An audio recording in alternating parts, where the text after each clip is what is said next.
Welcome back to another video.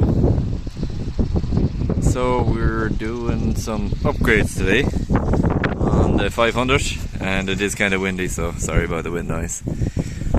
So I have without its stator. So that's the 12 volt stator that was in it, the 12 volt coil, and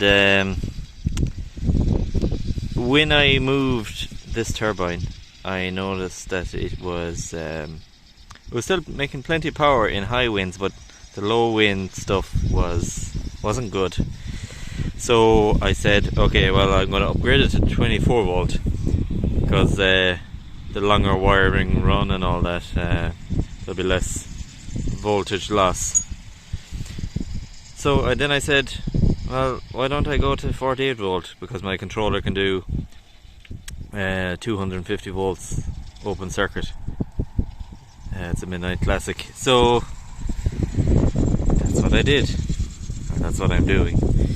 I tried to change the stator without taking out the brushes, but not that easy. So I said I'll take out the slip ring and then take out the brushes, and that's what I did. So I can just join up these dudes here on the ground, tighten them up, make sure they're good and tight, and then put the slip ring or the brushes back in with the coil, and then the slip ring I just have to tighten that back into place.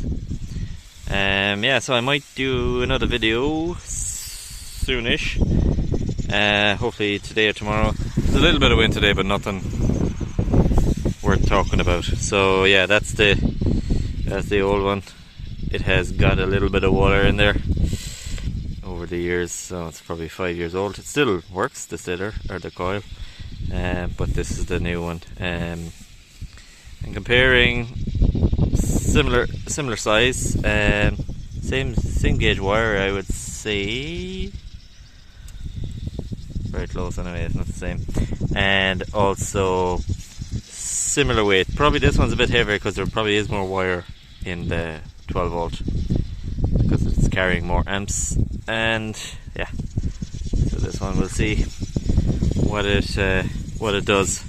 I'm expecting a lot more power at lower wind and at higher wind actually, but so we'll see. Maybe my 500 will perform better than it ever did now with this coil. Hopefully that's the plan. Yeah, so I'll probably do another video when I have it finished and working. Yeah, that's it for now. See you on the next one.